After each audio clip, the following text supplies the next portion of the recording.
The two-finger salute. Hey, for some it's offensive, right? For some, it's just, hey, victory. Or, hey, peace, love. Or for some, it's just a pose that you take in a picture, right? Which one's more correct? Again, one of the basics of learning what communication is, especially nonverbal communication, is perception is reality. My perception is my reality. Your perception is your reality. Then comes, of course, reality. But let's not go down that rabbit hole. What upsets people, especially in South America, about the Edinson Cavani suspension or the possible suspension at this stage is the fact that many times these individuals that have made these decisions have not once in their lives experienced any type of racism or would even understand what racism is, but yet they're so quick to judge what is and what isn't. I don't know. Maybe it's for the sake of compensation. Maybe it's for the sake of just making a judgment, or they take the rules literally without understanding any contextual aspect. And also, they never take into consideration the cultural aspect of it. Because, a lot of times, if you say that in England, that's not the smartest way to address someone. Absolutely. But this didn't happen in England. This is not something that happened between two people on a pitch in England. This did not occur on the streets in England. This is a player that is playing in England talking to his friend in Uruguay whose nickname is El Negro, who is known as that. That is his nickname. This is something that his friends, his closest circle of friends, call him. I can't go and call him that. Okay?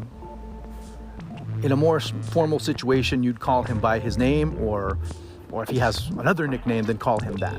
But you never call him that because that's something reserved for the people in your closest and most intimate circles.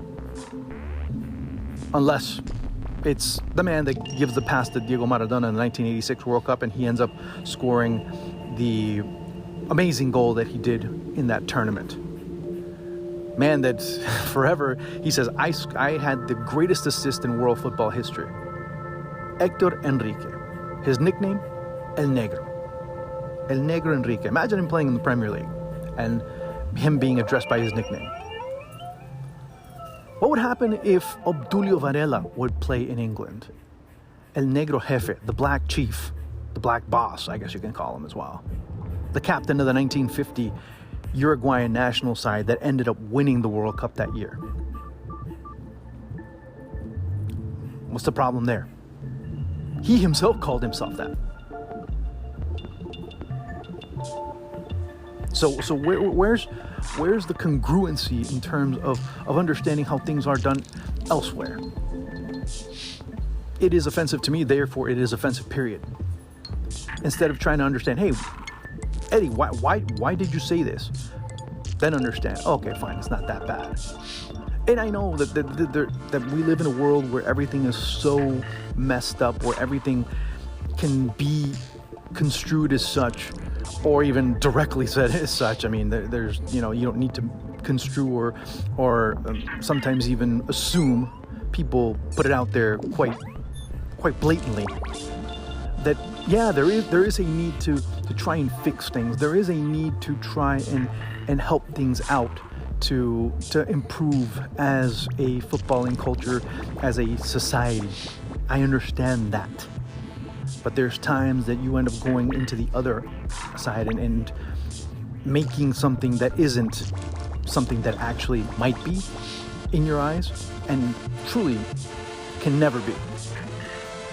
Look, personally, I can tell you I have a cousin called La Negra, but it's only us within our family, the cousins, her best friends, and even her parents that call her that. No one else. Her boss wasn't going to go and call her that when they're in a business meeting. They're never going to say that. in a formal setting. It's in an informal setting where people are in a family setting or what have you, and they would say that to her. Only then. But again, what the FA have done is just ridiculous. And people are going to try and compare this to David Silva and Mendy, and it has nothing to do with that. One calling someone else, hey buddy, hey mate, hey pal. And another one is calling a friend that, saying, hey, look who you look like. And it ends up being a caricature of an African. Okay? People are going to say, why do I dredge this up? But it is necessary to dredge up because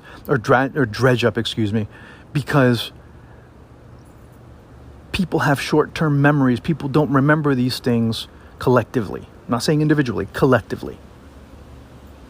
Therefore, they have to be mentioned.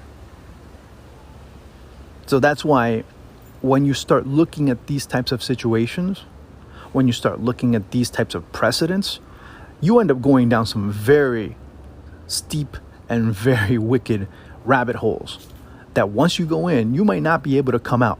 And that's what the FA have just established, because now anything and everything basically goes.